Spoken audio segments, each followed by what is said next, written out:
श्री सच्चिदानंद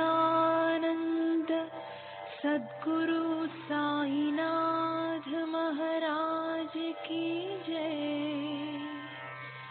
सद्गुरु श्री साईनाथुनि शरद बाबूजी की जय। సాయి వంటి దైవంబు లేడోయి లేడోయి, ప్రజలందరి నోట సాయి నామం పలకాలి, సర్వత్రా సాయి రూపం రంజిల్లాలి, ముజ్జగాలు సాయి మహిమతో ముప్పిరిగొనాలి. సాయి పదరవళులు మన హృదయ కుహరంలోని నిశ్శబ్ద నిశీధిలో ప్రతిధ్వనించాలి.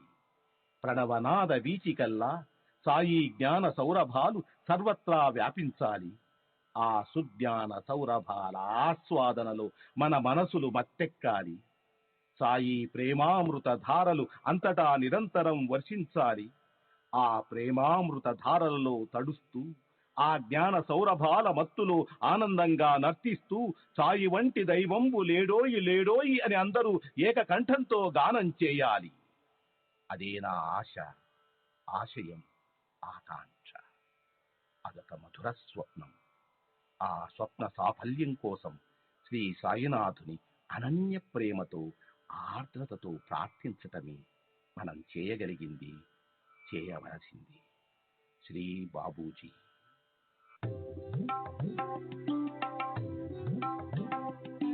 Sai Baba Sai Baba Sai Baba Sai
Baba,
Baba, Sai Baba, Sai Baba, Sai Baba.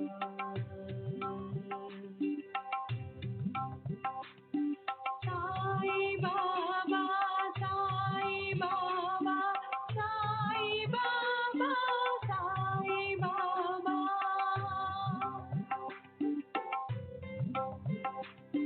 Sai Baba, Sai Baba, Sai Baba, Sai Baba, Sai Baba, Sai Baba, Sai Baba, Sai Baba, Sai Baba, Sai Baba, Sai Baba, Sai Baba, Sai Baba, Sai Baba.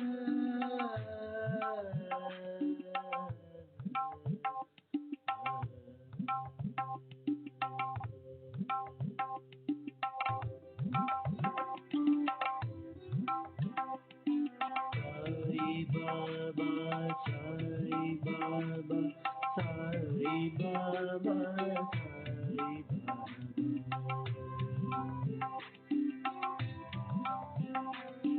Sai Baba, Sai Baba, Sai Baba, Sai Baba.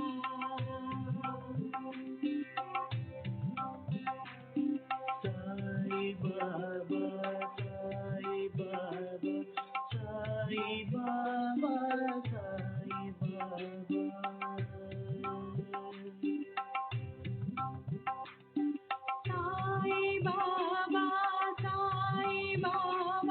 Sai Baba, Sai Baba.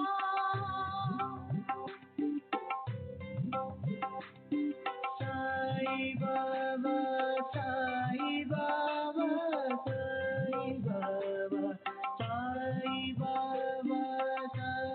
Baba, Sai Baba, Sai Baba, Sai Baba,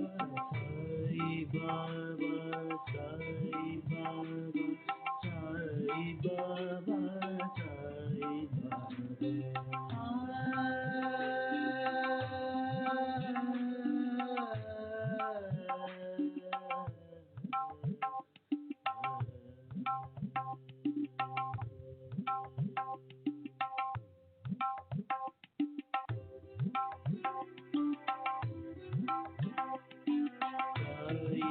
Baba, Sai Baba, Sai Baba, Sai Baba, Sai Baba, Sai Baba, Sai Baba, Sai Baba.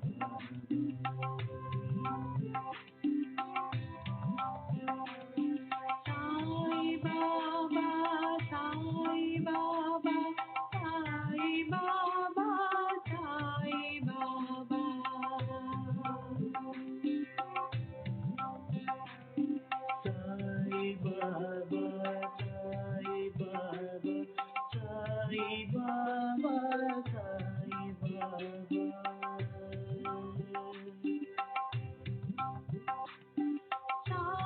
Baba, Sai Baba, Sai Baba, Sai Baba, Sai Baba,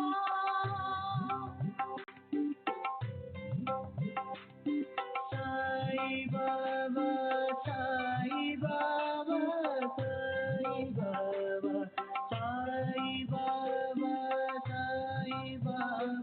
Sai Baba, Sai Baba, Sai Baba, Sai Baba, Sai Baba,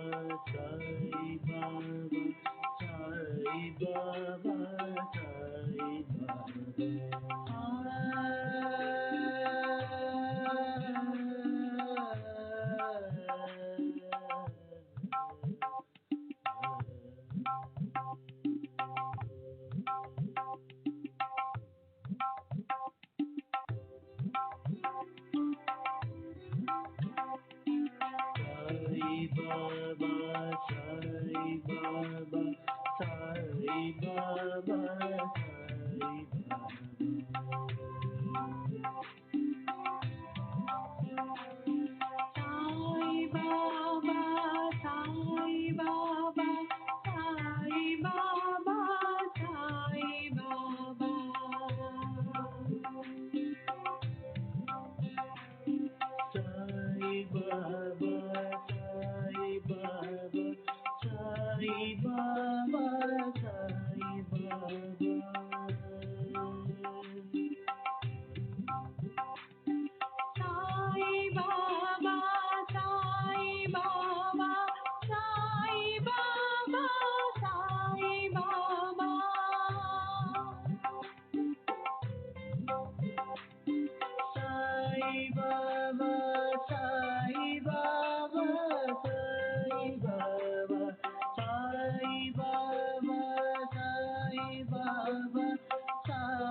Shri सच्चिदानंद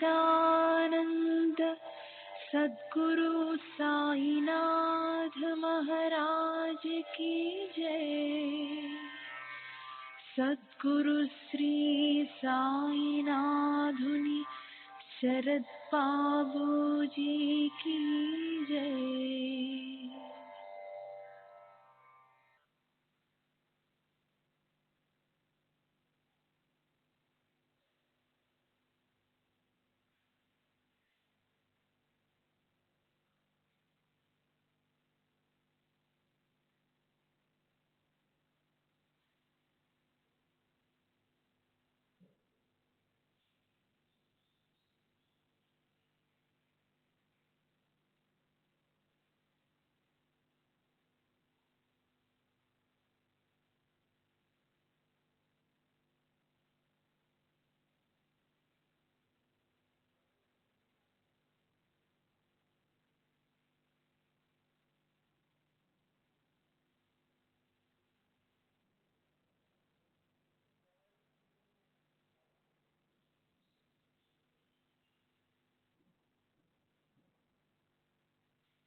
श्री सच्चिदानंद सद्गुरु साईनाथ महाराज की जय।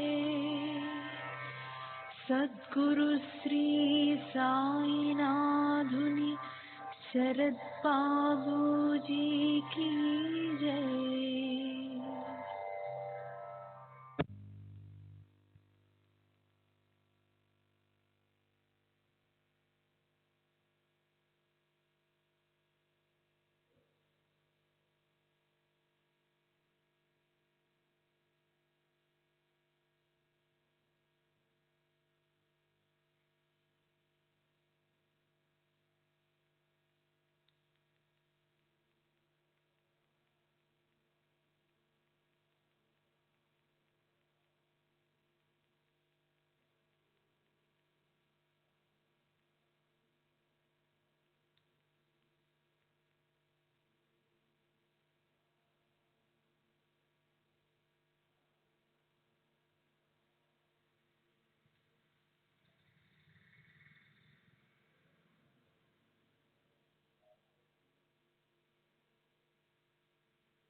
श्री सच्चिदानंद सद्गुरु साईनाथ महाराज की जय। सद्गुरु श्री साईनाथ धुनि शरद बाबू जी की जय। శ్రీ సాయి భక్త అనుభవ సంహిత BV Dev నిన్నటి తరువాయి.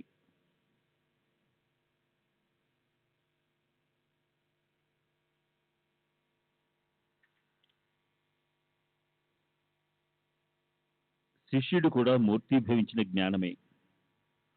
సద్గురువు శిష్యుని మధ్య ఉన్న భేదము వారి మనోవైఖరి, సత్యాన్ని గ్రహించుట, అద్భుతమైన మానవాతీత శక్తి, సాటిలేని సామర్థ్యము, దివ్య శక్తి సంపన్నత.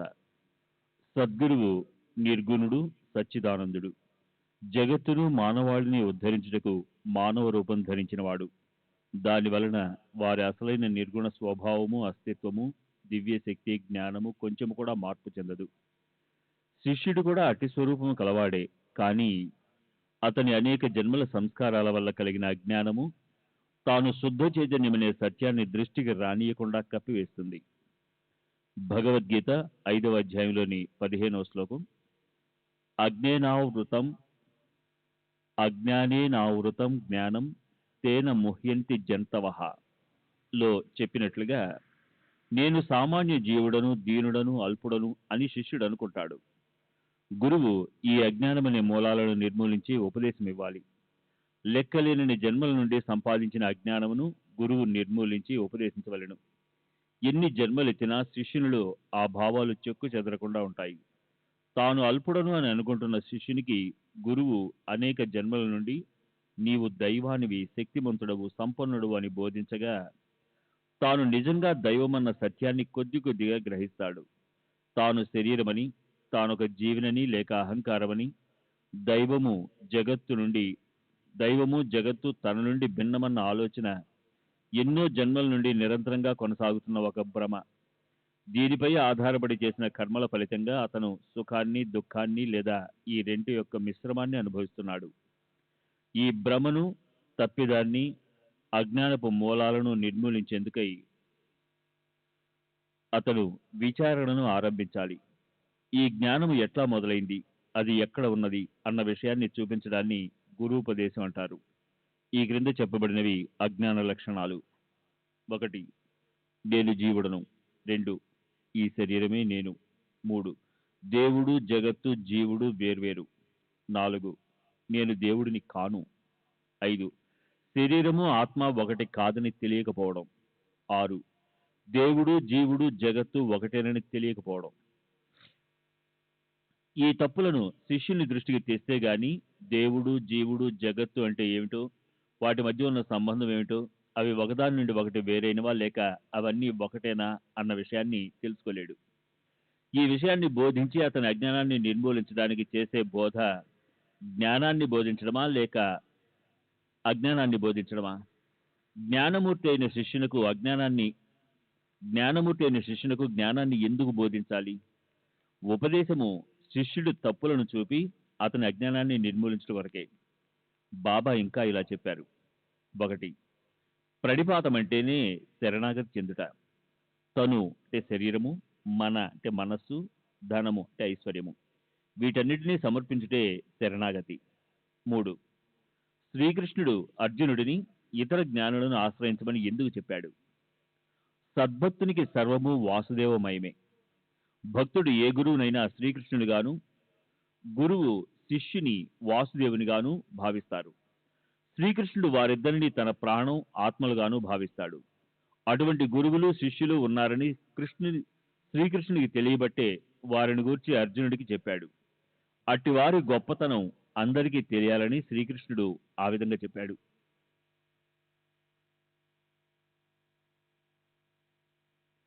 దేవ్ గారు 13-12-1936 చెప్పిన విషయాలు. యేసుక్రీస్తులే బాబా కూడా కుష్ఠరోగం, గ్రుడ్డితనం, చెముడు, పక్షవాతం మొదలైన రోగాలను నయం చేశారు. దయ్యాలు, క్షుద్రశక్తులు, మంత్ర ప్రయోగాల బారి నుండి కాపాడారు. పతితులను పావనులుగా మార్చారు. దుర్మార్గులను సన్మార్గులుగా చేశారు.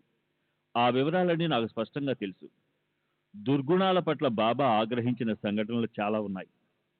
నాకున్న లోపగుణాన్ని, ధన వ్యామోహాన్ని ఎలా నివారించారో వివరిస్తాను. నా సర్వీస్ కాలం ముగిసిన తర్వాత నా ఉద్యోగాన్ని 3 నెలల పాటు పొడిగించారు. ఆ 3 నెలలు కూడా ముగిసిన తర్వాత మరో సంవత్సరం సర్వీస్లో ఉండాలని ఆశపడ్డాను.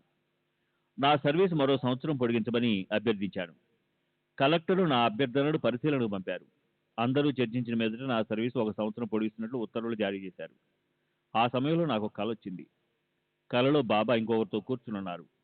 నేను బాబాకు సాష్టాంగ నమస్కారం చేశాను. బాబా, ఈ పుస్తకాలు ఏమిటో నీకు తెలుసా? నేను, తెలీదు. ఇవి నీ ఖాతా పుస్తకాలు. వీటిని నేను పరిశీలిస్తున్నాను. నా ఖాతా పుస్తకాలా? అవును. ఇక్కడ చూడు. 17 తర్వాత 16 వస్తుందా, లేక 16 తర్వాత 17 వస్తుందా? 16 తర్వాతే 17 వస్తుంది. మరి నీ ఖాతాలో 17 తర్వాత 16 ఎలా వచ్చింది? అది ఎలా జరిగింది బాబా? చూడు, నీ ఖాతా ఇదిగో అంటూ తెరిచిన పుస్తకాన్ని నా వైపు విసిరారు. నేను దానిని పరీక్షించాను. అది నా ఖాతా పుస్తకమే. అవును బాబా, నా ఖాతాలో 17 తర్వాతే 16 వచ్చింది. ఇది ఎలా జరిగింది అని అడిగాను. తరువాత నేను ఆ కళ యొక్క అంతరార్థాన్ని గురించి ఆలోచించాను. అది నాకు బోధపడింది.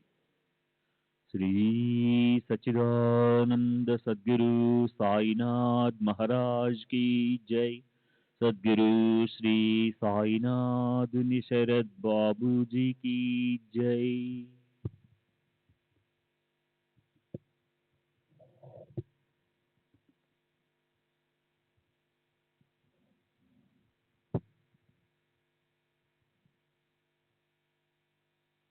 సెప్టెంబర్ 18వ తేదీ 1936.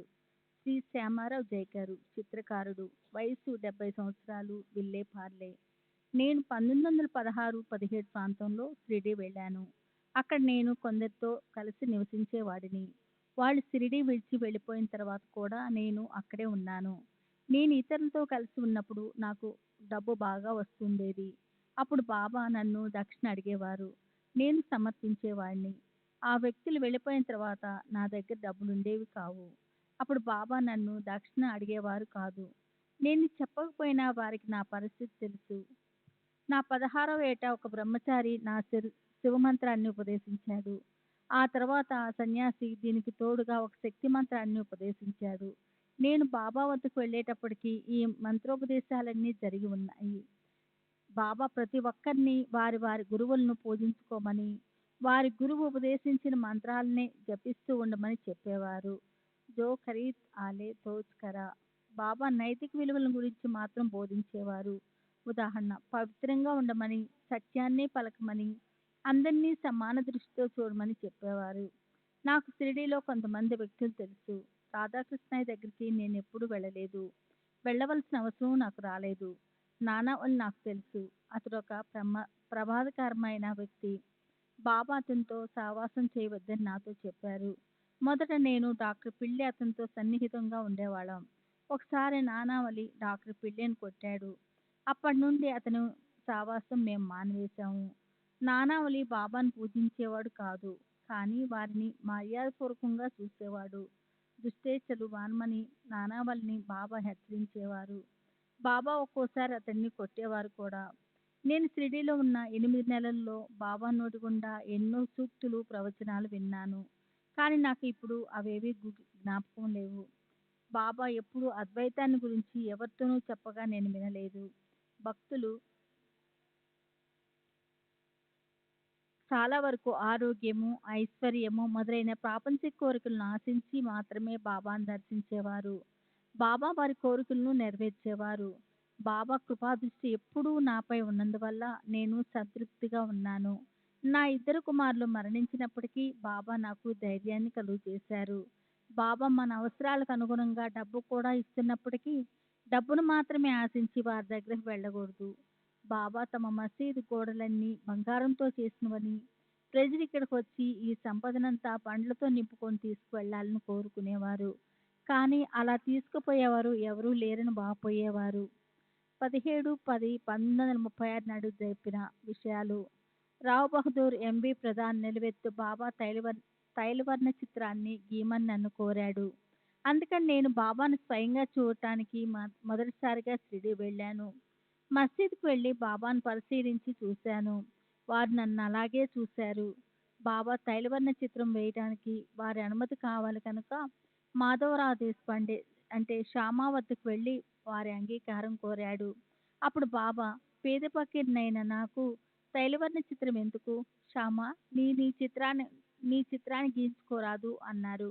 కానీ చివరకు చిత్రం వేసేందుకు బాబా అనుమతించారని శ్యామా వచ్చి నాతో చెప్పాడు. ప్రధాన్ నన్ను ఒక చిత్రాన్ని గీయమన్నాడు. కానీ నేను 3 చిత్రాలను గీశాను.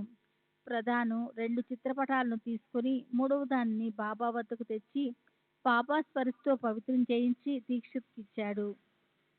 ఆ చిత్రపటాన్ని దీక్షిత్తు బంగ్లాలో ఉంచి ఈనాటికి పూజించుకుంటున్నాడు. తర్వాత నేను బాబా పెద్ద చిత్రాన్ని మరొక కూడా గీశాను.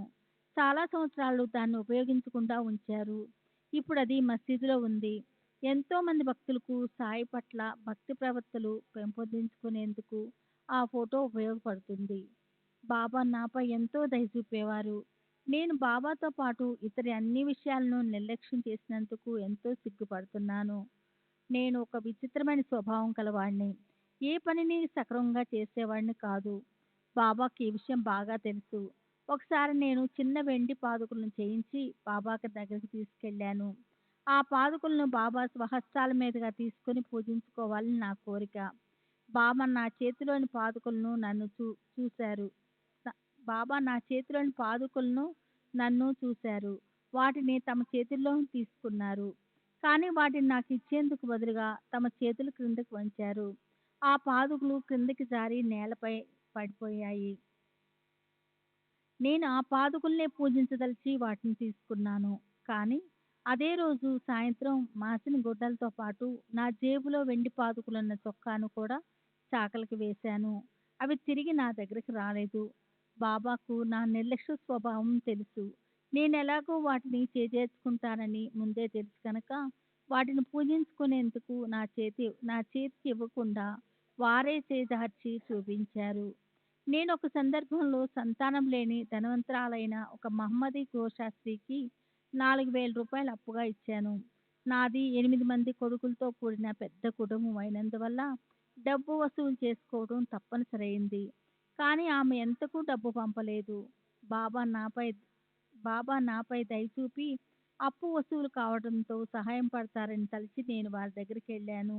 బాబా, ఆ దరిద్రపు సొమ్ము మనకు వద్దులే, ఆప్ చాలా తే హరామాచే నాకు అన్నారు. నా డబ్బులు తిరిగి రాలేదు. ఆ స్త్రీ తన సంపదనంతా పోగొట్టుకుందని 2-3 సంవత్సరాల తర్వాత నాకు తెలిసింది. నేను బాబాను దర్శించినప్పటి నుండి ఎల్లప్పుడూ వారి ఫోటోను నాతో ఉంచుకునేవాడిని. నేను ఎక్కడికి వెళ్ళినా, ఎక్కడ నివసించినా బాబా ఎప్పుడూ నా వెంటే ఉండి నన్ను, నా కుటుంబాన్ని అసాధారణ రీతిలో కాపాడుతూ ఉండేవారు. కొన్ని సంఘటనలను ఉదాహరిస్తాను. 1916లో మేము ముకాబాద్లోని అంటే బొంబాయిలో గజానన్ రావు ఇంట్లో నివసిస్తున్నాము. ఇంటిలోని ఒక గదిలో బాబా ఫోటో ఉండేది.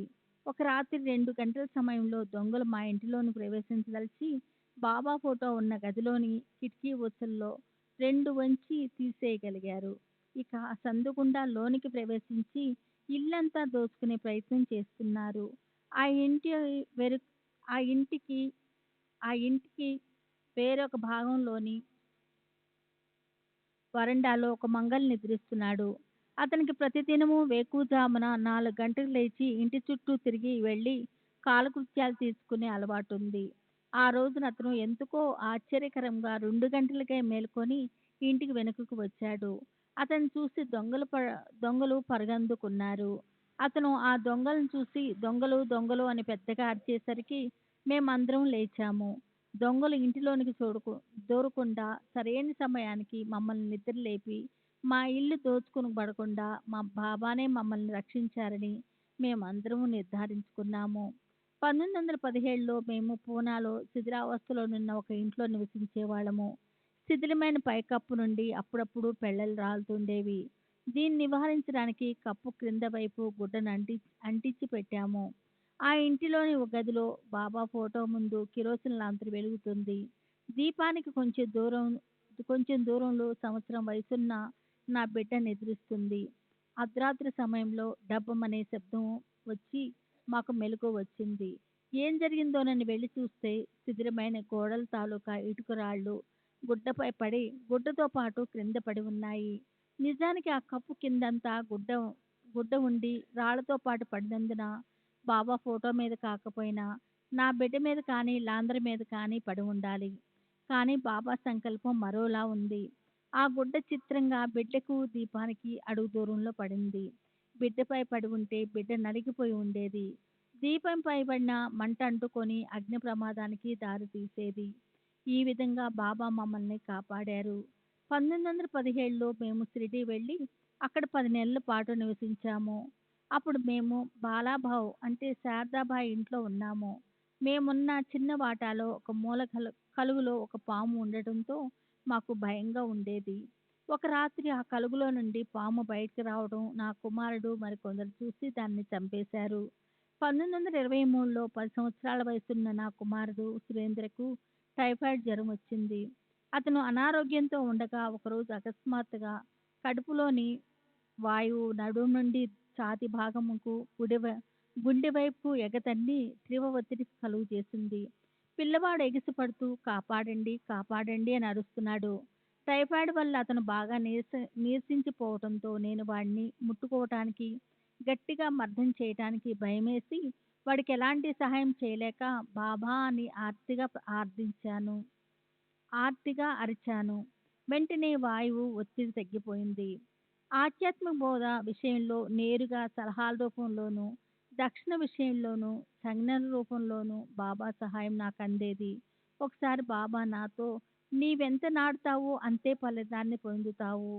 జైసే కరేల్ తైసా బోగెల్ అని చెప్పారు. మరో సందర్భంలో మన గురువును సేవించాలి, గురు సేవ కరావి అన్నారు. బాబా నాకు ఏ మంత్రమూ ఉపదేశించలేదు. కానీ నేను అంతకుముందే నా 20 సంవత్సరాల్లో ఒక గురువు నుండి ఉపదేశం పొంది వారు నిర్దేశించిన 12 సంవత్సరాల కాల పరిమితి కన్నా ఎక్కువే ఆ మంత్రాన్ని జపించాను. నైతిక విలువల గురించి, ప్రవర్తన గురించి బాబా ఎక్కువగా బోధించేవారు. ఒకసారి భక్తులతో ఏ విషయాన్నైనా మనమే స్వయంగా చూసి తెలుసుకోవాలి. ఇతరులను ప్రశ్నించి వారి యొక్క అభిప్రాయాలు, అనుభవాలు సేకరించడంలో ప్రయోజనమేముంది? అపలా ఆపన్ ఉహో ఉన్ పహానా చాలా విచారణ యాత్ కాయ ఆద్ ఆహే అన్నారు.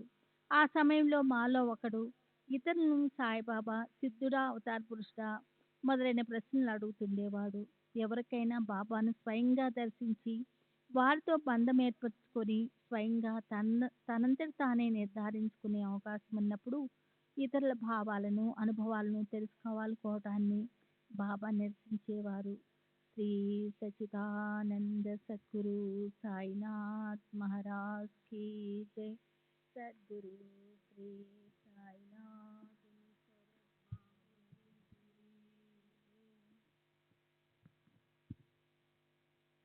బాబాకు అతి విధేయుడిగా పేరుగాంచిన దీక్షిత్ గురించి కూడా బాబా ఒకసారి ఇలా వ్యాఖ్యానించారు.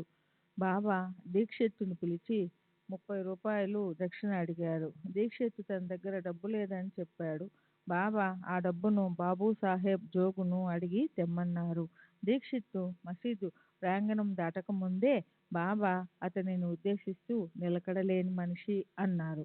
ఆ సమయంలో దీక్షిత్తు ప్రతి విషయంలోనూ బాబాను సంప్రదించి వారి సలహాల మేరకు నడుచుకోవడానికి బదులు తన పాత అలవాటు ప్రకారం బాబాను గురించి విచారణలు జరుపుతూనే ఉన్నాడు.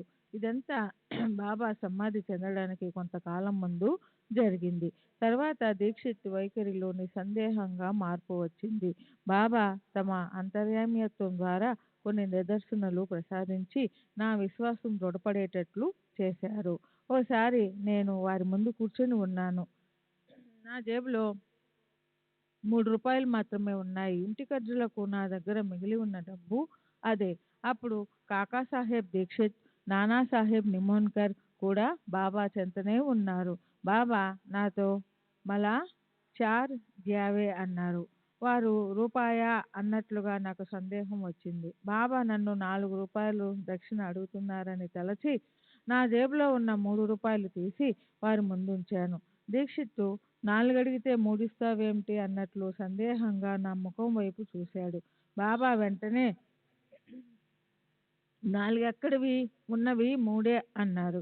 దీనిని బట్టి బాబాకు నా జేబులో ఉన్నవి 3 రూపాయలేనని తెలుసు. అంతేకాదు నా పరిస్థితులన్నీ వారికి తెలుసునని గ్రహించాను.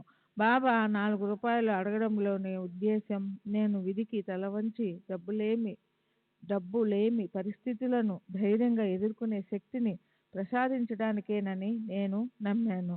బాబాపై భారం వేసి అన్నీ బాబాయే చూసుకుంటారని, అవసరమైనప్పుడు వారే మన పరిస్థితులను చక్కదిద్దుతారనే నమ్మకం మనకు కలిగితే మన దగ్గరున్న డబ్బంతా చివరి పైసాతో సహా వారికి సంతోషంగా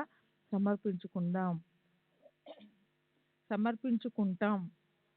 ఓసారి బాబా నా వద్ద చిల్లిగవ్వ కూడా లేకుండా చేసి కుటుంబ అవసరాలను సైతం తీర్చలేని నిస్సహాయ స్థితిలో నన్ను నిలబెట్టిన మరో సంఘటన వివరిస్తాను.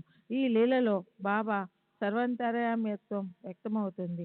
1917 ఆషాఢంలో ఒకరోజు మసీదులో బాబా కూర్చున్న చోటుకు 20 అడుగుల దూరంలోనున్న సభా మండపంలో కూర్చొని ఉన్నాను. వడ్డే అను భక్తుడు బాబాతో మాట్లాడుతున్నాడు. అతను మసీదులో సత్యనారాయణ పూజ చేయడానికి అనుమతించమని బాబాను అర్థించాడు. బాబా అనుమతించారు. కానీ తమ దగ్గర డబ్బేమీ లేదని వడ్డే చెప్పాడు. అప్పుడు బాబా నా వైపు చూపించి వెళ్ళి అతనిని అడుగు అన్నారు. వడ్డే నా దగ్గరకు వచ్చి సత్యనారాయణ పూజకు నా నుండి డబ్బు తీసుకోమని బాబా ఆదేశిస్తున్నట్లు చెప్పాడు. నాకు వడ్డే బాబా భక్తునిగానే తెలుసు గాని అతనితో పెద్దగా పరిచయం లేదు. కానీ అతడు బాబా తనను పంపారని చెప్పడంతో నేను డబ్బు ఇవ్వడానికి అంగీకరించి ఎంత కావాల్సి ఉంటుందని అడిగాను. అతను 2 రూపాయల 5 అనాలు అవుతుందని బదులు చెప్పాడు. ఆశ్చర్యకరంగా నా జేబులో ఉన్న మొత్తం డబ్బంతా సరిగ్గా 2 రూపాయల 5 అనాలే. ఇలా నా దగ్గర ఉన్న డబ్బంతా అడగడం బాబా లీలగా భావించాను. వెంటనే ఆ డబ్బును వడ్డేకి ఇచ్చాను. వడ్డే వెళ్ళి కావాల్సిన పూజా సామాగ్రిని కొని ఏర్పాట్లన్నీ చేసుకున్నాడు.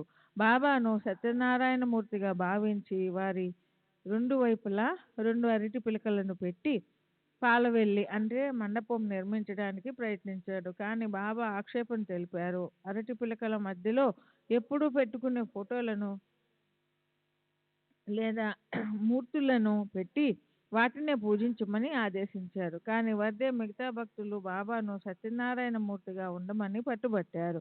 చివరకు భక్తుల ఒత్తిడికి లొంగి బాబా అనుమతించారు. సత్యనారాయణ స్వామి కథా పట్టణం క్రింద మండపంలో మొదలయ్యింది. నాకు సత్యనారాయణ స్వామి కథ ఆలకించడం ఇష్టమే. నేను మసీదులో ఒకరిద్దరితో బాబా పక్కనే కూర్చొని కథా శ్రవణం చేస్తున్నాను. వెంటనే నా మనసులో ఆందోళన మొదలై సంఘర్షణగా మారింది. ఒకవైపు సత్యనారాయణ స్వామి కథా పారాయణ, మరోవైపు బాబా ప్రత్యక్ష సన్నిధి. ఈ రెండిటిలో దేనిపై ధ్యాస పెట్టాలో నిర్ణయించుకోలేకపోయాను. పైగా పారాయణ చేస్తున్న పూజారి కన్నా ఎత్తులో కూర్చొని నేను కథ వినడం భావ్యం కాదు. దిగి వెళ్ళడమా లేక అక్కడే కూర్చొని వినడమా ఈ సమస్యతో మదన పడుతున్నప్పుడు బాబా నా ఆలోచన పసిగట్టి దిగి వెళ్ళి అక్కడ కూర్చో అని ఆదేశించారు. వారు చూపిన స్థలం పూజారికి సమీపంలోనూ తక్కువ ఎత్తులోనూ ఉంది. ఆ విధంగా నేను ఏది నిర్ణయించుకోలేనప్పుడు బాబా నాకు పరిష్కారం చూపారు. అకారణంగా హింసించబడే మూగజీవుల పట్ల బాబా ఎంతో కరుణ చూపుతారని, ఆ జీవులకు గల ప్రమాదకర రుగ్మతులను తమ అద్భుత శక్తితో నివారించి వాటికి ఆశ్రయం ఇచ్చి రక్షిస్తారని నిర్ధారించేందుకు ఈ సంఘటనే నిదర్శనం. నేను ఒకరోజు దీక్షిత్ వాడ వరండాలో ఉన్నాను. అప్పుడొక చిన్న తెల్ల కుక్క పిల్ల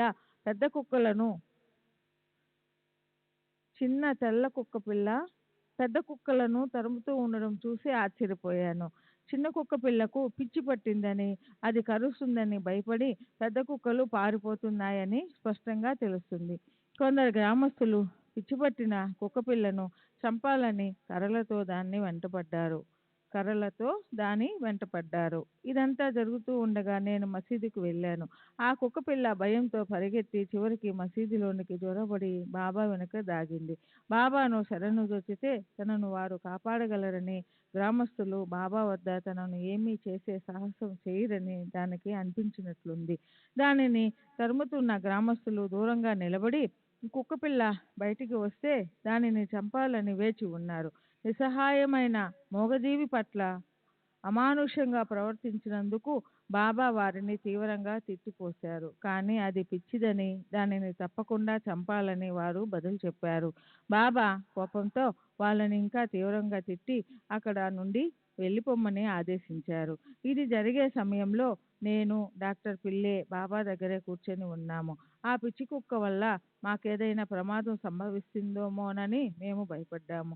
చివరికి గ్రామస్తులు వెళ్ళిపోవడంతో ఆ కుక్క రక్షింపబడింది. బాబా ఎంతో దయతో దాని పిచ్చి నయం చేసి ప్రాణం కాపాడారని నేను పిల్లేతో చెప్పాను. నిజానికి ఆ కుక్క పిల్ల పరిస్థితి ఏమిటో, దాని జబ్బును ఎలా నివారించాలో, దానిని ఎలా రక్షించాలో బాబాకు మాత్రమే తెలుసు. అక్టోబర్ 18వ తేదీ 1936. శ్రీ బాలకృష్ణ వామన్ వైద్య, care of CK Prabhu, retired railway ఉద్యోగి, GIP, వయసు 58 సంవత్సరాలు, బాంద్రా. నా మొదటి షిరిడీ యాత్ర 1910-11లో జరిగింది. నేను నా కుటుంబంతో సహా వెళ్ళి అక్కడ 4-5 రోజులు గడిపాను. బాబా మమ్మల్ని అందరినీ ఎంతో దయతో ఆదరించి ఆశీస్సులు ఇచ్చారు. షిరిడీ బయలుదేరక ముందే వారి కృప ప్రకటమయ్యింది. నేను సెలవు మరియు పాసుల కోసం GIP రైల్వే అధికారులకు అర్జీ పెట్టుకున్నాను. కానీ కొన్ని అర్జెంటు పనులు చేయవలసి ఉన్నందున నాకు సెలవు మంజూరు అవ్వడానికి అవరోధం ఏర్పడింది.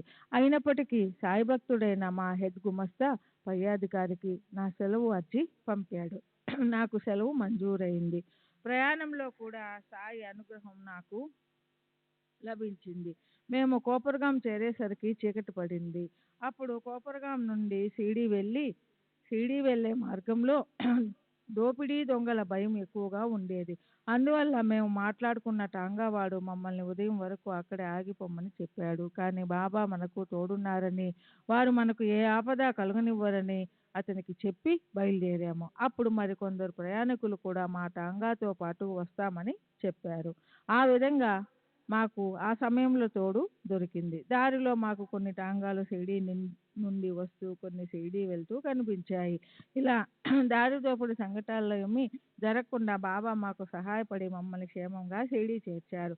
మేము షిరిడీలో దిగేటప్పటికి రాత్రి 1 గంట అయింది. సాటేవాడలో బస చేశాము. మరుసటి రోజు సంకట చతుర్థి కావున ఉపవాసం ఉండాలి. అందుకని ఈరోజు నిరాహారంగా ఉండకుండా నాతో పాటు ఏదో కొంత పలహారం చేయమని బలవంతం చేసి నా కుటుంబ సభ్యుల చేత తినిపించాను. తర్వాత మేము నిద్రపోయాము. మరుసటి ఉదయం బాబా నిద్ర మేల్కొని స్థానిక భక్తులతో, రాత్రి నా బిడ్డలు వచ్చారు, మీరెవరూ వారిని ఆదరించలేదు, తినడానికి ఏమీ ఇవ్వకుండా ఉపవాసం ఉండేటట్లు చేశారు అని కోపంగా అరిచి వారిని అక్కడి నుండి తరిమివేశారు. ఇది ఒక అర్థంలో సరి అయినది. ఉపవాసం ఉండే రోజు భోజనం చేయకుండా పలహారం మాత్రం తీసుకుంటాము. రాత్రి మేము భోజనం చేయలేదు, పలహారం మాత్రం తీసుకున్నాం కాబట్టి ఉపవాసం ఉన్నట్లే లెక్క. ఈ మాటల వల్ల బాబాకు మా పట్ల ఉన్న పితృవాత్సల్యం, మా బాగోగుల పట్ల బాబాకున్న శ్రద్ధ తెలిసింది.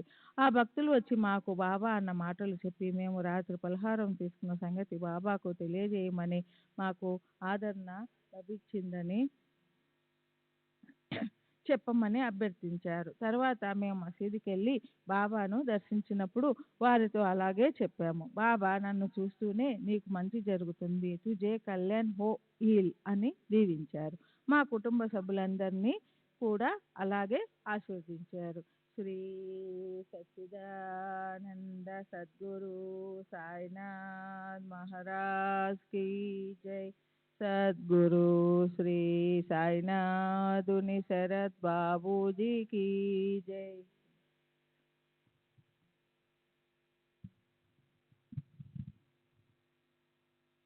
తరువాత ఒకరోజు మేమున్న వాడాలో భోజనం తయారు చేసుకున్నాము.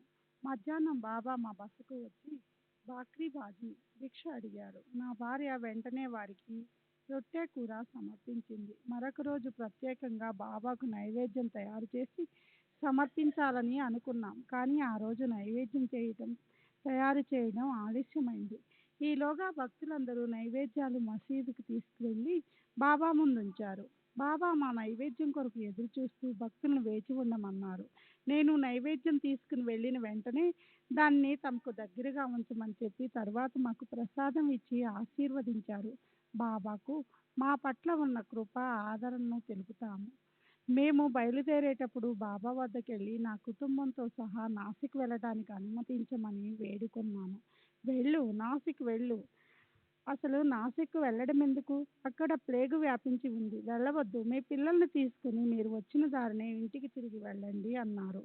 నేను షిరిడీలో ఉన్న 3-4 రోజుల్లో ఒకరోజు మాధవరావు దేశపాండేతో మాట్లాడుతూ బాబా ఫోటోను బాబా చేతుల మీదుగా తీసుకుని ఇంట్లో పూజలో పెట్టుకోవాలనే కోరికను వ్యక్తపరిచాను. పక్కనే ఉన్న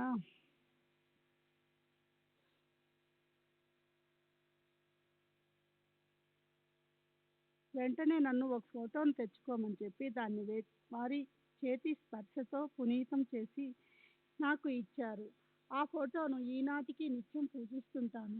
వారిని పూజించకుండా నేను భోజనం కూడా చేయను. మా తిరుగు ప్రయాణం అప్పుడు కూడా బాబా మాకు మార్గం చూపి మమ్మల్ని రక్షించారు. మేము వారి అనుమతి కోసం వెళ్ళినప్పుడు మీరు ఇప్పుడు బయలుదేరడం మంచిది అన్నారు. మేము వెంటనే టాంగాను మాట్లాడుకొని బయలుదేరాము. మా టాంగా కోపరగాం స్టేషన్కి చేరుకోవాల్సిన రైలు ప్లాట్ఫామ్ విడిచి వెళ్తూ ఉంది.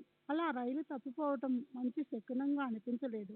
మేము ఆ రాత్రి కొన్ని గంటలు స్టేషన్లో గడిపి మరుసటి ఉదయం మన్మాడు రైలు ఎక్కాము. అప్పుడు తెలిసిన విషయం ఏమిటంటే ముందు సాయంత్రం బొంబాయి వెళ్లేందుకు మేము ఎక్కవలసిన రైలు ప్రమాదానికి గురి అయిందని, ఫలితంగా ఒక బోగి నుజ్జు అయిందని, బాబా నిరంతరం తమ బిడ్డలపై చూపే కరుణాదృష్టి వలన మేము ఆ ఆపద నుంచి రక్షింపబడ్డాము.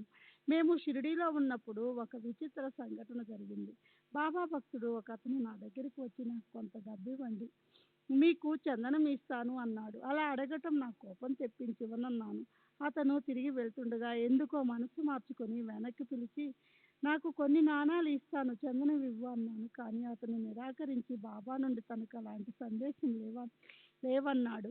వెంటనే నేను బాబా దగ్గరికి వెళ్ళి విషయమంతా చెప్పాను. వారు విని సరే అన్నాడు. నేను 1912లో రెండోసారి షిరిడీకి వెళ్ళాను. ఈసారి నా కుటుంబ సభ్యులతో కాక 2 ఆఫీస్ స్నేహితులతోటి వెళ్ళాను. నాకు కలిగిన దురదృష్ట సంఘటనలు, ఇతర బాధలు, విపత్తుల గురించి బాబాకు విన్నవించుకోవాలని తలిచాను. కానీ వారు చెప్పదలసిన విషయాన్నంతా ముందే గ్రహించినట్లు నన్ను చూసిన వెంటనే నిశ్చింతగా ఉండు, భయపడకు అన్నారు. వారి కృప, అండదండలు ఉన్నంత వరకు నేను దేనికి భయపడనని వారికి బదులు చెప్పాను. మేము ఆఫీస్కి 1 రోజు మాత్రమే సెలవు పెట్టి వచ్చాము. అందువల్ల తిరిగి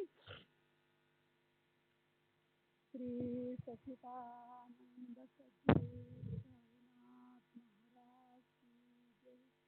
సద్గురు శ్రీ సాయినాథ్.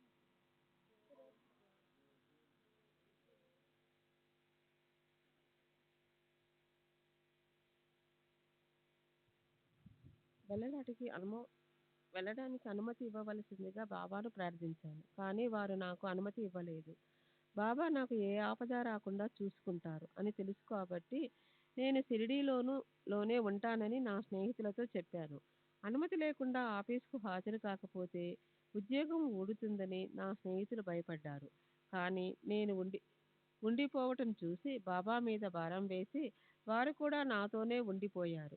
బాబా 2-3 రోజులు మమ్మల్ని షిరిడీలోనే ఉంచి తర్వాత వెళ్ళడానికి అనుమతించారు. మేము తిరిగి వెళ్ళి సెలవు పొడిగింపు అర్జీ పెట్టాము. బాబా దయ వల్ల ఎటువంటి ఇబ్బందులు లేకుండా మా సెలవు మంజూరైంది. నేను షిరిడీకి 2 సార్లు మాత్రమే వెళ్ళాను. 1916లో నా నివాసము బాంద్రాకు మార్చాను.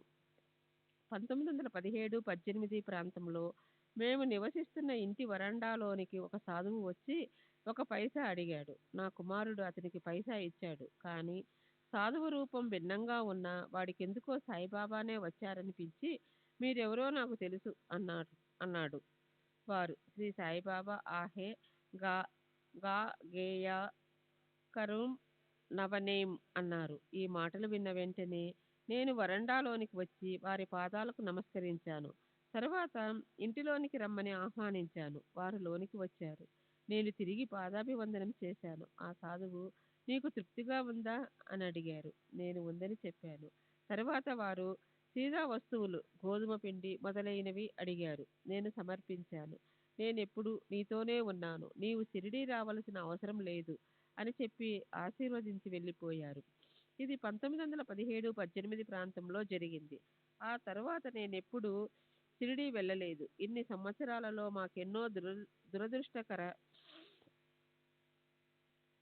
సంఘటనలు, సమస్యలు వచ్చాయి. కానీ బాబా నా వెంట ఉండి వాటిని ధైర్యంగాను, సంతోషంగాను ఎదుర్కొని పరిష్కరించుకునే శక్తిని ప్రసాదించారు.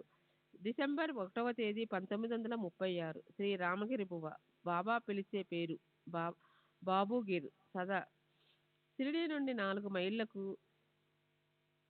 చెందిన గంగాగిరి భక్తుడు. వయసు 76 సంవత్సరములు. షిరిడి. నేను చిన్నప్పుడు షిరిడీలోని పాఠశాలలో చదువుకున్నాను.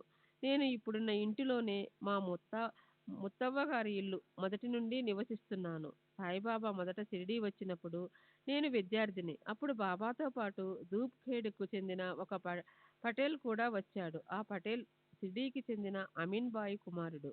హమీద్కు పెళ్లి సంబంధం కుదిర్చేందుకు వచ్చాడు. అప్పుడు బాబా 25, 30 ఏండ్ల వయసున్నట్లు కనిపించారు. బాబా అమీన్ బాయ్ ఇంట్లో అతిథిగా కొన్ని రోజులుండి తిరిగి పటేల్తో వెళ్ళిపోయారు. 2 నెలల తర్వాత బాబా ఒంటరిగా షిరిడీ వచ్చారు. అప్పటి నుండి షిరిడీనే శాశ్వత నివాసంగా చేసుకున్నారు. ధూప్ఖేడ్ పటేల్ తప్పిపోయిన తన గుర్రం కనపడేందుకు బాబా ఏ విధంగా సహాయపడింది చెబుతూ ఉండేవాడు. ఆ విషయం నేను స్వయంగా విన్నాను. అతను తప్పిపోయిన తన గుర్రం కోసం వెతుకుతున్నప్పుడు సాయిబాబాను చూశాడు. బాబా అతనిని దేని కోసం వెతుకుతున్నావని అడిగారు. తప్పిపోయిన గుర్రం కోసమని అతను చెప్పాడు. అప్పుడు బాబా, నీ గుర్రం అక్కడ సెలయేటి ప్రక్కన ఉంది చూడు అంటూ ఒకవైపు చూపించారు. పటేల్ వెళ్ళి చూస్తే అక్కడ తన గుర్రం కనిపించింది. పటేల్ బాబాను చూసినప్పుడు వారి ముందు దుని వెలుగుతూ కనిపించింది. గుర్రం ఎక్కడున్నది చెప్పడం తప్ప ఆ సందర్భంలో బాబా మరే అద్భుతాలు చేసినట్లు రామగిరి బువ్వాకు గుర్తులేవు. బాబా షిరిడీ వచ్చినప్పుడు వారికి నడుము క్రింద వరకు పెరిగిన పొడువైన జుట్టు ఉండేది. ఆకుపచ్చని కప్ని ధరించి ఉండేవారు. జుట్టును అంటిపెట్టుకుని ఉండే సన్నని టోపీ, దానిపై మరో కాషాయ రంగు టోపీ ధరించేవారు. చిలిం, అగ్గిపెట్ట ఉండేవి. భిక్షాటన చేసి జీవించేవారు. మసీదు పక్కనున్న ఇంట్లో నివసిస్తుండిన యమునాబాయి అత్తగారు నారాయణ తేలి భార్య బాబాకు ప్రతిదినం సగం రొట్టె ఇస్తూ ఉండేది. అప్పుడు బాబా రోగులకు మందులిస్తూ ఉండేవారు. శ్రీ సచితానంద సద్గురు సాయినాథ్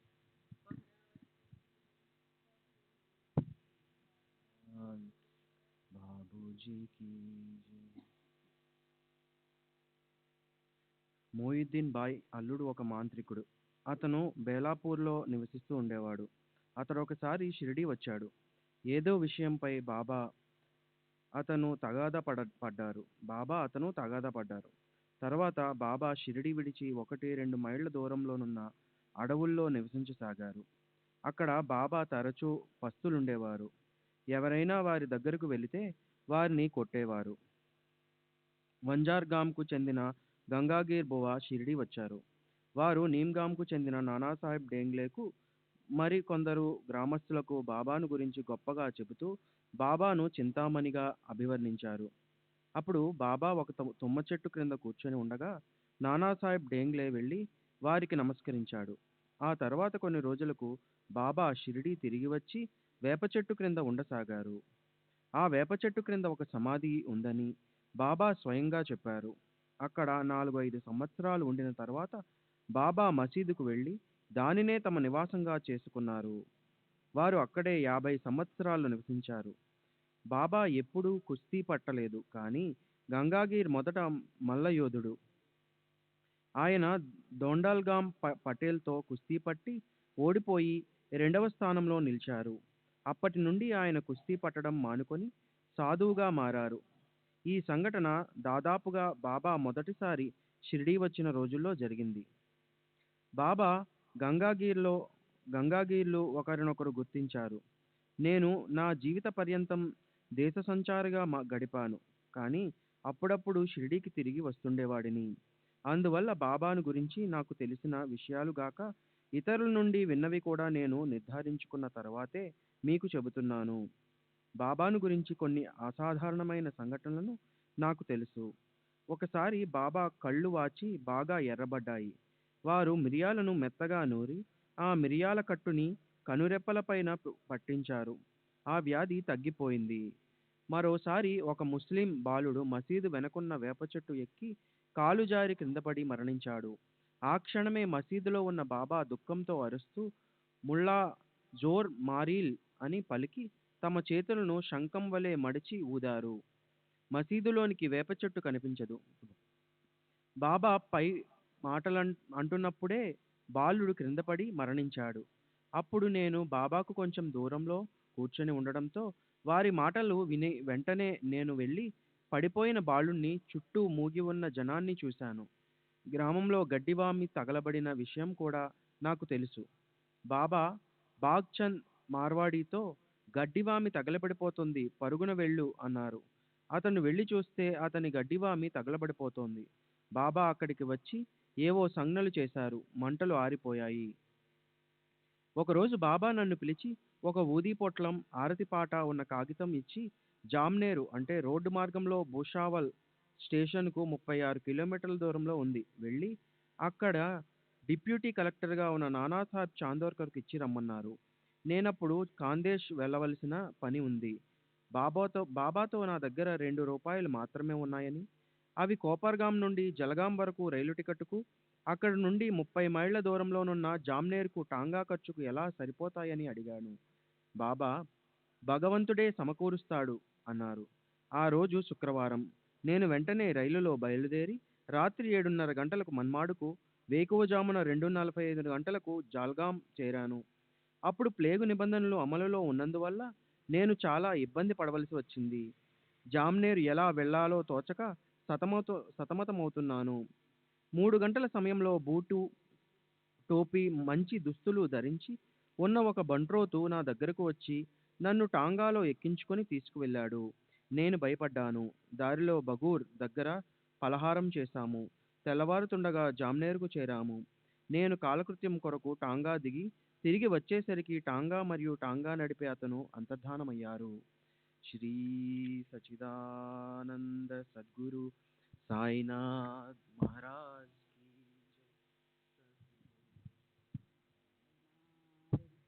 శరత్ బాబూజీ కి జై. డిసెంబర్ 1వ తేదీ 1936. శ్రీ ఎస్ పాంటకర్, సినిమా కళాకారుడు. వయసు 42 సంవత్సరాలు. కాస్తాయ్ ప్రభు, దాదర్, బొంబాయి. నా స్నేహితుడు సామంత్ మొదటిసారిగా సాయిబాబాను గురించి చెప్పాడు. వారు గొప్పతనం, సచ్ఛీలత తెలుసుకుని మా ఇంటిలో ఒక గోడకు వారి ఫోటో తగిలించుకుని పూజించడం మొదలుపెట్టాను. ఒకసారి నా బిడ్డ చాలా రోజులతో జ్వరంతో బాధపడింది. అప్పుడు ఒక రాత్రి 2-3 గంటల సమయంలో ఒక ఫకీరు నా బిడ్డ శరీరాన్ని నిమరడం చూశాను. వారిని సమీపించి నేను 2 చేతులు జోడించి వారికి నమస్కరించాను. ఆయన తమ చేతులతో దగ్గరికి రావద్దని సైగ చేసి బిడ్డకు నయమవుతుందని చెప్పారు. మరోసారి నా 2 బిడ్డలు అస్వస్థతకు గురయ్యారు. వారిలో ఒకరికి రోజులు తరబడి జ్వరం తీవ్రత తగ్గకుండా ఉంది. నేను బాబా ఫోటోను చూస్తూ బిడ్డను కాపాడమని ఆర్తిగా ప్రార్థించాను. తరువాత థర్మామీటర్ తీసుకెళ్లి బాబా ఫోటోపై ఉంచి, బాబా మీరు మా బాగోగులు చూస్తున్నది నిజమే అయితే ఈ బిడ్డలు ఎందుకు ఇలా అస్వస్థతకు గురి అయ్యారు? నేనెప్పుడు ఈ థర్మామీటర్తో బిడ్డని జ్వరాన్ని పరీక్షిస్తాను. జ్వరం తగ్గి ఉంటే మీపై నాకు నమ్మకం ఉంటుంది. అప్పుడు నేను బిడ్డను తీసుకుని రామన్నమకి మీ చెంతకు వస్తాను. జ్వరం తగ్గకుంటే మిమ్మల్ని ఎలా విశ్వసించేది అని వారితో చెప్పుకుని థర్మామీటర్ని ఫోటో దగ్గర నుండి తీసి దాంతో బిడ్డ జ్వరాన్ని పరీక్షించాను. బిడ్డ జ్వరం తగ్గిపోయి నార్మల్కు వచ్చి ఉండడం చూసి నేను ఎంతో ఆశ్చర్యపోయి ఉంటానో మీరే ఊహించవచ్చు. డిసెంబర్ 6వ తేదీ 1936. శ్రీ రఘుమూజీ గణపతి షిండే పాటేల్, రిటైర్డ్ రెవెన్యూ పటేల్ మరియు భూస్వామి. వయసు 65 సంవత్సరాలు. షిరిడి. బాబా షిరిడి వచ్చినప్పుడు మహమ్మదీయుడైన అమీన్బాయి ఆతిథ్యమిచ్చాడు. అమీన్బాయి అప్పుడప్పుడు మావసి ఇంటికి వస్తూ ఉండేవాడు. మావసి కుమారుడైన గణపతి హరికానడే కుష్ఠిరోగం మరియు జ్వరంతో బాధపడుతూ ఉండేవాడు. అతని వయసు 35 సంవత్సరాలు. ఒక మహాత్ముడు తన ఇంటికి వచ్చారని, వారు తప్పక ఆమె కొడుకు రోగాన్ని నయం చేయగలరని అమీన్బాయి మావసికి చెప్పాడు. బాబా వచ్చి అతనిని పరీక్షించారు. అతనికి ఇవ్వవలసిన మందు నాగపాము విషంతో తయారు చేయాలి. బాబా గణపతితో బాబా గణపతితో ధైర్యంగా ఒక నాగపాముని పట్టమని, నాగపాము కుష్టి రోగుల్ని కాటేయదని చెప్పారు. గణపతి నాగపాముని పట్టుకున్నాడు. అది అతనిని కాటేయలేదు. బాబా ఆ పాము విషంతో మందును తయారు చేసి గణపతికి ఇచ్చారు. గణపతి ఆ మందును కొన్ని రోజులు వాడిన తరువాత రోగం తగ్గుముఖం పట్టింది. కానీ ఆ మందు వాడేటప్పుడు లైంగిక సుఖాలకు దూరంగా ఉండాలన్న నిబంధనలను గణపతి పాటించలేదు. దాంతో బాబా చికిత్స ఆపేశారు. అందువల్ల వ్యాధి ముదిరి అతను చనిపోయాడు. నా తమ్ముడు బాగోజీ జ్వరంతో బాధపడుతూ ఉండేవాడు. పరిస్థితి చేజారిపోయి చావు తప్పదనుకున్న సమయంలో బాబా మా ఇంటికి వచ్చి వాడికి చికిత్స చేశారు. బాబా అతడికి మందు ఇచ్చి తరువాత ఇనప కమ్మిని ఎర్రగా కాల్చి 2 కణితులపైన వీపుపైన వాతలు పెట్టారు. దీనితో అతడి జ్వరం నయమైపోయింది. కానీ బాగోజీకి కుష్ఠరోగం ఉంది. బాబా దీనిని నయం చేయలేదు. కానీ వ్యాధి వృద్ధి చెందకుండా నిలిపివేశారు. బాగోజీ బాబాకు సపైరలు చేసేవాడు. నేను కూడా బాబాకు సేవ చేసేవాడిని. షిరిడీలో ముఠా కక్షలు ఎక్కువగా ఉండేవి. నేను ఒక వర్గంలో ఉండేవాడిని. ముఠాల మధ్య ఈర్ష్య ద్వేషాలు ప్రలభించి ఉండేవి. కానీ బాబా వీటిని పట్టించుకునేవారు కాదు. అన్ని ముఠాల వారు బాబాను ఇష్టపడేవారు. ఒకసారి బీర్జీత్ చంద్ భార్యను నగ్నంగా చేసి తీసుకుని వచ్చి అవమానపరిచారు. నాపై మరికొందరిపై కోపర్గాం మేజిస్ట్రేట్ అయిన అప్పాసాహెబ్ వద్ద కేసు నమోదు చేయబడింది. నేను కేసు విచారణ జరుగుతున్నప్పుడు ఒకరోజు హరిసీతారాం దీక్షిత్ నన్ను విడుదల కాకుండా చూడమని బాబాను అర్థించాడట. అప్పుడు బాబా, లేదు, అలా చేయడం కుదరదు, అలా చేయడానికి నేనెవరిని అన్నారట. ఆ విచారణలో మాలో ఒకరిని తప్ప మిగిలిన వారందరినీ దోషులుగా తీర్మానించి 4 నెలలు కారాగార శిక్ష విధించారు. మమ్మల్ని కోపర్గాం నుండి అహ్మద్నగర్ జైలుకు తరలించారు. నేను విడుదల అవ్వడం కోసం బాబాను ఆర్తిగా ప్రార్థించాను. 3వ రోజు బాబా నా కలలో కనిపించి, భయపడకు, మిమ్మల్ని అందరినీ నేను విడిపిస్తాను అన్నారు. నేను నిద్రలో ఏడుస్తూ ఉండగా చూసిన జైలు సిపాయి నన్ను తట్టి లేపాడు. మరుసటి ఉదయం దోమాల్ వచ్చి అప్పీలు చేసి మమ్మల్ని అందరినీ విడుదల చేయించాడు. ఈ విచారణ నిమిత్తం నేను నా గేదెను ఒక దానిని అమ్మి 70 రూపాయలు ఇచ్చాను. ఒకసారి నేను వంట చెరుకు కోసం పచ్చి ముద్దును నరుకుతున్నాను. అప్పుడు బాబా నన్ను ఆపి, పచ్చి చెట్టును నరకకూడదని, ఎండిపోయిన మోడిల్నే నరకాలని నాకు చెప్పారు. అప్పటి నుండి నేను ఆ పని మానివేశాను. డిసెంబర్ 7వ తేదీ 1936. సంగమేర్ నాయక్, టి. అంగడి, వయసు 47 సంవత్సరాలు, మరాఠీ, షిరిడి. నేను పూనా తాలూకాలోనే బోర్మర్మా గోవా గ్రామానికి చెందినవాడును. అక్కడ నేను పశువులు మేపుతూ ఉండేవాడిని. తరువాత బెల్గాంలో నివసిస్తూ వివిధ ప్రాంతాలకు వెళ్ళి వస్తూ ఉండేవాడిని. నరసరావుబావాడిలో తేంబే మహారాజు వద్ద 2 సంవత్సరాలు గడిపాను. ఆ తరువాత అర్జున్ ఖర్ మహారాజు వద్ద కొన్ని రోజులు గడిపి గాణగాపురం కూడా దర్శించాను. తరువాత అస్వస్థకు గురయ్యి హుబ్లీకి చెందిన సిద్ధరూడి మహారాజు వద్ద ఉన్నాను. ఆ తరువాత బయలుదేరి రామేశ్వరము, పండరీపురము మొదలైన క్షేత్రాలు దర్శించి 1911-12లో ఇక్కడికి అంటే షిరిడీ వచ్చాను. బాబా నన్ను చూసి, నేను సిద్ధరూడి మహారాజు దర్బారు నుండి వచ్చిన విషయాన్ని సూచిస్తూ, నీవొక గొప్ప దర్బారు నుండి వచ్చావు అన్నారు. నేను షిరిడీ వచ్చిన 5 నెలల తరువాత తిరిగి వెళ్ళడానికి బాబా అనుమతి కోరినప్పుడు, ఏదో ఒకటి చేసుకుంటూ ఇక్కడే ఉండు, భగవంతుడు నిన్ను అనుగ్రహిస్తాడు అన్నారు. నేను బాబా మాట ప్రకారం షిరిడీనే నా శాశ్వత నివాసంగా చేసుకున్నాను. అప్పటి నుండి నేను టీ, పలహారములు అంగడి నడుపుతూ దాంతోపాటు బాబా ఫోటోలు, హారతి పుస్తకాలు, పూజా ద్రవ్యాలు మొదలైనవి అమ్ముతూ జీవనం సాగిస్తున్నాను. బాబా కృప వల్ల నేను అభివృద్ధి చెందుతూ వచ్చాను. నాకు ఏ ఆపద రాకుండా కాపాడుతూ ఉండమని బాబాను అర్థించాను. వారు అలాగే కాపాడుతున్నారు. నేను మసీదులో దీపాలకు నూనె పోయడం వంటి చిన్న చిన్న పనులు చేస్తూ ఉండేవాడిని. నేను 1911-12లో షిరిడీ వచ్చినప్పుడు బాబా అద్భుత శక్తులను గురించి చాలా రుజువులు దొరికాయి. హైదరాబాదుకు చెందిన ఒక వైశ్య సావుకారు బాబా భక్తుడు. అతను బాబాను దర్శించడానికి షిరిడీ బయలుదేరాడు. నేను కూడా అతనితో కలిసి షిరిడీ వచ్చాను. షావుకారు పక్షవాతంతో 2 కాళ్ళు చచ్చిపడిపోయిన తన కుమార్తెను కూడా వెంటబెట్టుకుని వచ్చాడు. ఆమె నడవలేక చేతుల సాయంతో చిన్నగా గెంతుతూ కదిలేది. మొదట ఆమెను బాబా దగ్గరికి మోసుకుని వెళ్ళారు. 3వ రోజుకు ఆమె కాళ్ళను కొంచెం కదిలించగలిగింది. 8వ రోజుకు స్వతంత్రంగా నడవగలిగింది. ఆమెకు నయమవడం ఒక అద్భుతం, బాబా అనుగ్రహానికి నిదర్శనం. బాబా నయం చేసిన మరో పక్షివాతపు దృష్టాంతరం రైల్వేలో చేస్తుండున్న శ్రీ గేయిసాకు సంబంధించినది. అతని భార్యకు పక్షివాతం ఉంది. షిరిడీకి వచ్చిన కొద్ది రోజుల్లో ఆమె పక్షివాతం నయమయ్యింది. 1914లో బాబా నా కలలో కనిపించి నాకు మెత్తగా ఉడికించిన అన్నం తీసుకురా అన్నారు. నేను అలాగే 2 సంవత్సరాల పాటు బాబాకు నెయ్యి కలపని అన్నాన్ని సమర్పించేవాడిని. తరువాత అన్నంలో కొంచెం నెయ్యి కలపమని బాబా ఆదేశించారు. అప్పటి నుండి ఈ రోజు వరకు బాబాకు నెయ్యి కలిపిన అన్నాన్నే నివేదిస్తూ ఉన్నాను. ఈ నేతి అన్నాన్ని మసీదుకు తీసుకెళ్లే ముందు కొంత దునిలో అగ్నికి అర్పించి మరికొంత బాబా కోసం కూడా కొలంబాలో ఉంచి మిగిలినది కుక్కలకు వేసేవాడిని. బాబాను దర్శించడానికి అసంఖ్యమైన భక్తులు షిరిడీ వస్తున్న రోజులలో వారి సౌకర్యం కోసం 5-6 సంవత్సరాలు భోజన హోటలు నడిపాను. వంటకు వడ్డనకు బ్రాహ్మణులను నియమించాను. బాబా మహాసమాధి తరువాత జనం రావడం తగ్గిపోవడంతో అక్టోబరు 1919లో దానిని మూసివేశాను.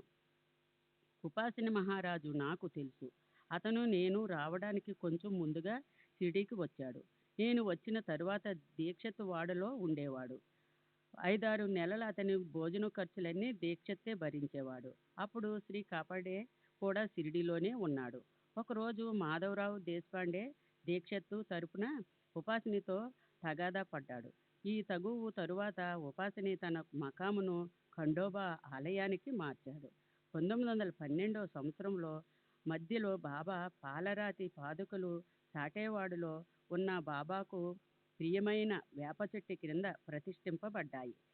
ఈ ఆలోచన అగరబత్తి వ్యాపారి అయిన బాయి హాలీబాక్కర్కు వచ్చింది. కానీ అతను పేదవాడు. అందువల్ల ఈ ఖర్చులన్నీ బొంబాయికి చెందిన రామారావు కొఠారే అతడు భరించాడు. బాబా కూడా 25 రూపాయలు చందా ఇచ్చారు.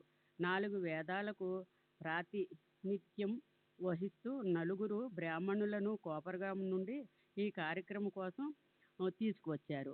స్థానికుల్లో బాలాసాహెబ్ బాటే, దాదా కేల్కర్, బాబూసాహెబ్ జోగే, ఉపాసిన్ మహారాజు ఈ ప్రతిష్టాపన కార్యక్రమంలో ప్రముఖ పాత్ర వహించారు. బాబా ప్రతిదినం పంచే ఆహారంపై ఆధారపడి వందలాది మంది షిరిడీలో నివసిస్తూ ఉండేవారు. వారిలో మార్తాండే అనే ఒక పిచ్చి బ్రాహ్మణుడు ఉండేవాడు.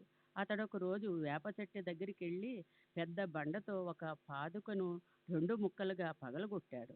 ఆ తరువాత పార్వతి మహాదేవుని ఆలయానికి వెళ్ళి అక్కడ విగ్రహాలను తాత్యాకోతే పాటేలు చూసిన మేరకు ప్రతిష్ఠింపబడిన కూడా పగలగొట్టాడు. భక్తులు బాబా దగ్గరికి వెళ్ళి పగలగొట్టిన పాదుకల స్థానంలో మరొక పాదుక తయారు చేయించి ప్రతిష్ఠించమంటారా అని అడిగారు.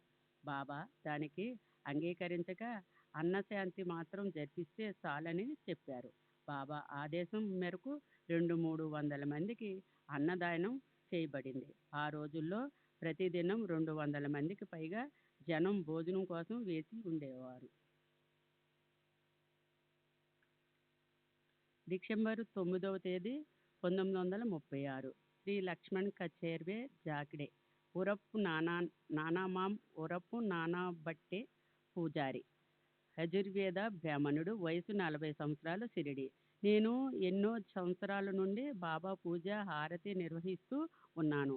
బాబా భౌతికంగా ఉన్నప్పటి నుండి బాపూసాహెబ్ జోగికి సహాయకునిగా ఉంటూ బాబాను పూజించడం మొదలుపెట్టాను. నేను మొదట 1914లో షిరిడీ వచ్చాను. ఇక్కడ నా సోదరి భర్త బాపాజీ ఉండేవాడు. అప్పుడప్పుడు నేను షిరిడీ వచ్చి వారిని చూసి వెళ్తూ ఉండేవాడిని. నేను సంగమనేరులో ఉండగా ఒక రాత్రి బాబా నా కలలో కనిపించి, అబ్బాయి నిద్రపోతున్నావా? నీవు ఇక్కడ ఉండొద్దు, షిరిడీ వచ్చేయ్, షిరిడీలో ఎంతో ఆనందం ఉంది అన్నారు. మరుసటి ఉదయం బాపాజీ తండ్రి మా ఊరు వచ్చాడు. అతను నన్ను తనతో షిరిడీ రమ్మని, తనకు సహాయంగా ఉండమని ఆహ్వానించాడు. నేను షిరిడీ వెళ్ళి కొన్ని రోజులు అతనితో ఉన్నాను. నేను నా జీవనోపాధికి ఊరూరు తిరిగి భిక్ష చేసేవాడిని.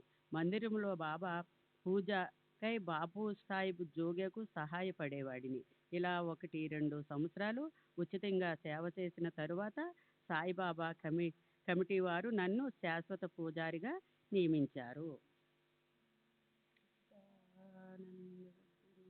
సాయినాథ్ మహారాజ్ की जय. सद्गुरु श्री साईनाथ निसरद बाबू जी की जय.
श्री सच्चिदानंद सद्गुरु साईनाथ महाराज की जय. सद्गुरु श्री साईनाथ शरद बाबू जी की जय. साई रहम नजर करना, बच्चों का पालन करना. साई रहम नजर करना, बच्चों का पालन करना. जाना तुमने जगत पसारा, सब ही झूठ जमाना. जाना तुमने जगत पसारा, सब ही झूठ जमाना. साई रहम नजर करना, बच्चों का पालन करना. साई रहम नजर करना, बच्चों का पालन करना. मैं अंधा हूँ बंदा आपका, मुझसे पथ दिखलाना.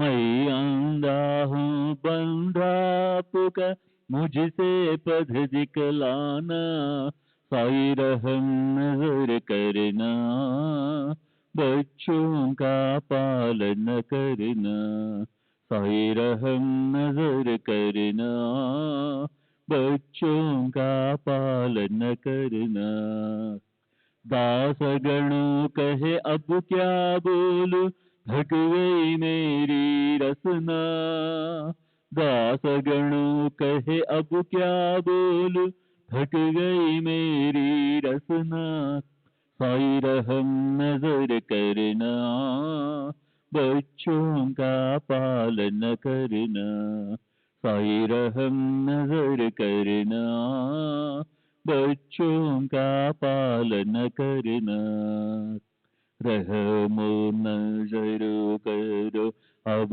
मोरे साई तुम बिना नहीं मुझे माँ बाप भाई नमो नजर करो मैं अंधा हूँ बंदा तुम्हारा मैं अंधा हूँ बंदा तुम्हारा मैं ना जानू मैं ना जानू मैं ना जानू अल्लाह इलाही रहमो नजर करो रहमो नजर करो अब मोरे साई तुम बिना नहीं मुझे माँ बाप भाई रहमो नजर करो काली जमाना मैंने गमाया काली जमाना मैंने गमाया साथी आखिर का साथी आखिर का साथी आखिर का तुम बिना कोई रहमो नजर करो रहमो नजर करो अब मोरे साई तुम बिना नहीं मुझे बाप भाई रहमो नजर करो अपने मस्जिद का झाड़ू गणो है अपने मस्जिद का झाड़ू गणो है मालिक हमारे मालिक हमारे मालिक हमारे तुम बाबा साई रहमो नजर करो रहमो नजर करो अब मोरे साई तुम बिना नहीं मुझे माँ बाप भाई रहमो नजर करो श्री सच्चिदानंद सद्गुरु साईनाथ महाराज की जय सद्गुरु श्री साईनाथ निशरद बाबू जी की जय।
श्री सच्चिदानंद सद्गुरु साईनाथ महाराज की जय। सद्गुरु श्री साईनाथुनि शरद बाबूजी की जय।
Sai